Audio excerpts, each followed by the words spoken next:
Good evening, everyone. This will be recovery video log for July 20th, 2025. It was a Sunday. It was actually a really, really great day. So last night when we got home, we left our car at Cantown because my wife and I went for a drive and we totally forgot to bring me back because we went and got McDonald's afterwards and then headed home. So first thing in the morning, we got up and my little brother Korey was like, "Hey, want to go get lunch with our friend Austin?" And I was like, "Nah, I don't. I need to go get my car and I need to shower and then we gotta go do this birthday thing with our nephew Jacob." And Corey was like, "Hey, stop being so crabby. You're gonna come get lunch with us." And I was like, "Nah." So I went and got lunch with them. And so Ava brought me to the car and then I drove and met them at Los Betos. And then we had a nice little lunch. It was really, really fun. I was like, I'm not usually that hungry in the morning, but I was crushing a plate and we were just like chatting. It was really, really nice. And then went home and took a shower and was just like chilling for a little while. And then we went and picked up our nephew, or technically like our cousin, like our second cousin-in-law. Yeah, he's Ava's cousin's son. So first cousin once removed, I think. But yeah.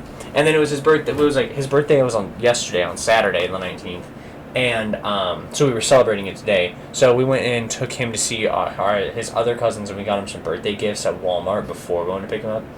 And so we did like a wood engraver. So he like had wood that he was like engraving wood. It was really sick.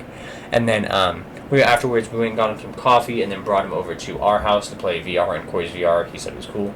So set it up. I watched him like play boxing. I watched him play some Batman. I watched him play Super Hot. It was really, really fun.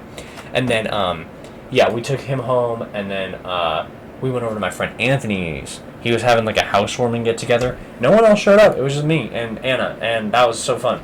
But and Abby, his girlfriend. But they made Chicken Parm. It was actually really, really good. And we watched Kpop Demon Hunters. Played some Cards Against Humanity. We were chilling. It was really nice. It's good to see, bro. Good to see bro in his own place. It's kind of crazy. And then went home afterwards, watered the plants, and just passed. I was so tired. I was like... But anyways, literally the only goals were Jacob hang out and housewarming. That was it. That was literally it. So, yeah. We got to have a really good conversation with Jacob's parents, actually. It was really, really nice. We were just chatting about... Gosh, what were we chatting about? There was something...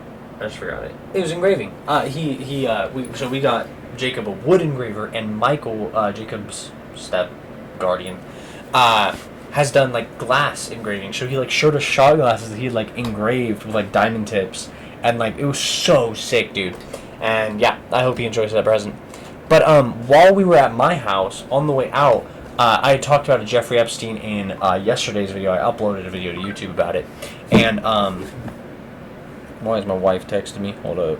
Oh, she just said shut up. That's crazy. Didn't even text her. And then I was trying to like explain to him the current thing that was going on.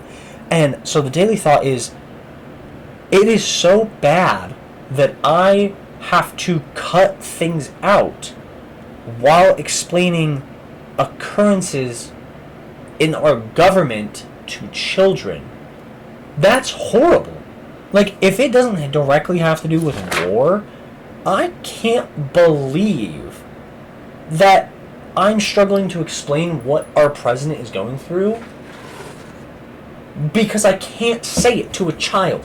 How am I supposed to tell a child? I'm going to be pretty blunt here, so just fair warning.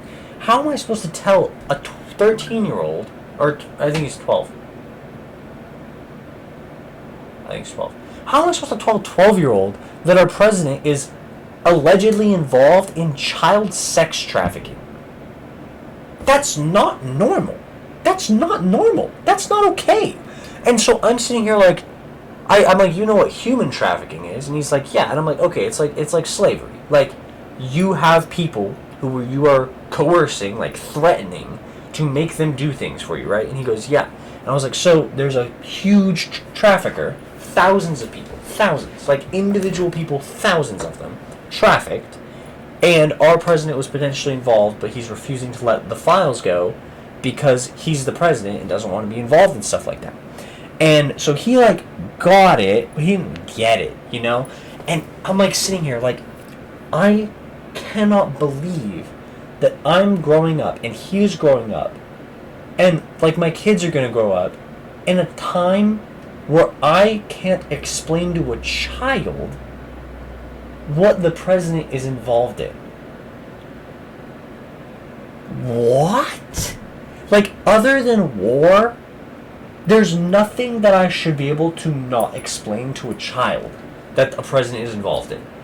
That is insane to me. That is absolutely backwards. Because if that is the most powerful man in America, if that is a role model, and I can't explain what he's involved in to a child, that's a very bad look. And I just wanted to share that with you all. I think this is the last time I talk about Jeffrey Epstein for a while, because I hate the guy. Like, I genuinely dislike Jeffrey Epstein. Everything I've ever watched of him has been slum, scummy, garbage man BS. And our president was great friends with him for years. So, that's awful. But, what am I going to do about it? So, yeah. I hope you all had a wonderful Sunday during July 20th, and I will see you all tomorrow. Peace.